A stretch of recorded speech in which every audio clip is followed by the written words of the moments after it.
আমার সাথে থাকেন। আমি আপনাদের খুবই সুন্দর একটা এই জায়গায় নিয়ে আসছি এবং সুন্দর জায়গাটা আপনাদের দেখাবো, বর্ণনা করব এবং এই জায়গায় কি কি পাওয়া যায় বা হচ্ছে কোথায় কি আছে দেখাবো আপনাদের। তো দেখতে পাচ্ছেন আমি সামনের দিকে হাঁটতেছি এবং আমার চারপাশটা কত সুন্দর।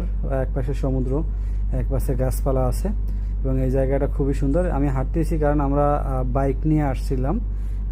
সমুদ্র হচ্ছে ভরে গেছে, সমুদ্র ভরে যাওয়ার কারণে মানে হচ্ছে বাইক যাইতে মানে সামনে টান দিয়ে গেছে, আমাদের নিয়ে যাইতে পারে না কারণ হচ্ছে পানি অতিরিক্ত, এইগুলো নিয়ে যেতে পারে না। বাইক সামনে আছে, তো আমরা হচ্ছে বন জঙ্গলের ভিতর দিয়ে এখন সামনের দিকে যাচ্ছি এবং আপনারা এইটা দেখতে পাচ্ছেন কত সুন্দর সুন্দর জায়গা ছবি তোলার জন্য। এই যে দেখতে পাচ্ছেন ছবি তোলার জন্য বড় গাছগুলো পাবেন। আমি লাফ দিয়ে ওঠার চেষ্টা করছি এবং সফল হয়েছি এক লাফেই।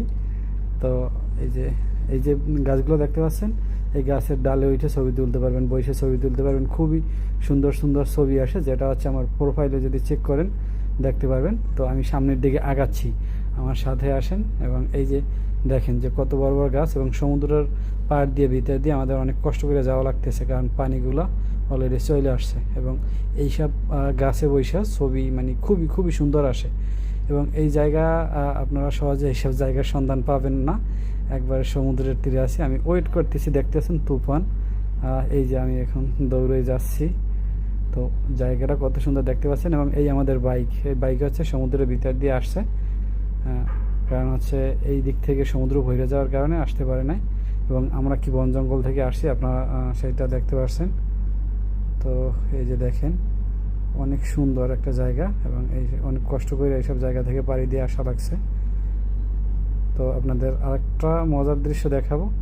দেখতে পাচ্ছেন এই জায়গায় বসে আপনারা খুব সুন্দরভাবে একটা ফিল নিতে পারবেন।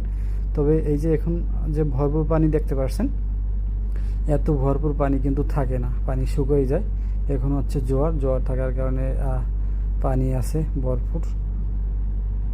কত সুন্দর একটা সময় উপভোগ করতেছি।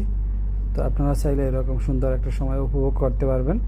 তো এর জন্য অবশ্যই আপনার কুয়াকাটা আসতে হবে। কুয়াকাটা ছাড়া এরকম প্লেস, এরকম দর্শনীয় স্থান আপনারা বাংলাদেশের অন্য কোথায় পাবেন না। এরকম ফিল নিতে হইলে, সমুদ্র উপভোগ করতে হইলে অবশ্যই হচ্ছে আপনার কুয়াকাটা আসতে হবে। এবং এই যে দেখতে পাচ্ছেন আমরা হচ্ছে একবারে গাছের ডালে বসে আছি। নিচ থেকে তুফান যাচ্ছে, পানি যাচ্ছে, সমুদ্রের ঢেউ দেখতেছি, উপভোগ করতেছি। তো এরকম হাজার হাজার আপনারা গাছপালা পাবেন এবং সুন্দর দৃশ্য উপভোগ করতে পারবেন। এর জন্য আপনার কুয়াকাটা আসতে হবে।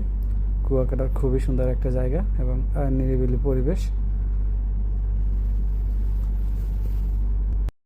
এরকম নিরিবিলি সুন্দর পরিবেশ উপভোগ করতে হলে আপনার কুয়াকাটা আসতে হবে এবং আমার সাথে থাকবেন, পুরো ভিডিওটা দেখবেন। আরও সুন্দর বেশ কিছু আকর্ষণীয় জায়গা আছে যেগুলো আপনাদের আমি দেখাইতে পারবো, উপভোগ করতে পারবেন। তো আমার সাথে থাকেন এবং যে দেখতে পাচ্ছেন কী সুন্দর একটা ফিল আমি নিচ্ছি। এইরকম ফিল সাধারণত আপনারা নিতে পারবেন, কিন্তু তার জন্য আপনার কুয়াকাটা আসতে হবে। অন্য কোথায় বসে এই ধরনের ফিল নিতে পারবেন না। বা খুবই সুন্দর একটা জায়গা, একা একা বসে নিরিবিলি উপভোগ করা। হয়তো ভিডিওতে দেখাচ্ছি, বাস্তবে অনেক সুন্দর। অবশেষে আমাদের মোটামুটি ভ্রমণ শেষ। আমরা হচ্ছে যাব খেওয়াঘাটের দিকে যাইতে হবে আপনাদের এবং সমুদ্রের পানি ভরা এই যে পানির ভিতর দিয়ে অনেক কষ্ট করে আমাদের যাইতে হবে খেওয়াঘাটে। তো এই যে সমুদ্রের পানি ভরে গেছে। তো এর আগেও মানে আমরা দেখতে পাচ্ছেন যে আমরা বাইক নিয়ে আসতে পারি না, আমাদের হাইটে আসা লাগছে। তো আমরা খেওয়াঘাটের দিকে যাচ্ছি। তবে এই জায়গাটা খুবই সুন্দর, খুবই একটা সুন্দর প্লেস। তো সবাইকে আসার আমন্ত্রণ রইল, সবাই আসবেন, উপভোগ করবেন। সবাইকে আমন্ত্রণ রইল এই জায়গাটায়।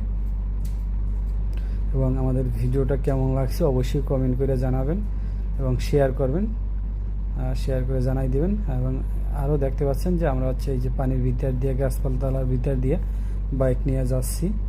তো আমার ভিডিওটা কেমন হয়েছে একটু কমেন্ট করে জানাবেন এবং কি কি অ্যাড করা উচিত ছিল ভিডিওতে এবং কি অ্যাড করা হয়নি এইগুলোও কমেন্ট করে জানাবেন। এবং সবার জন্য দোয়া শুভকামনা রইল। ভালো থাকবেন।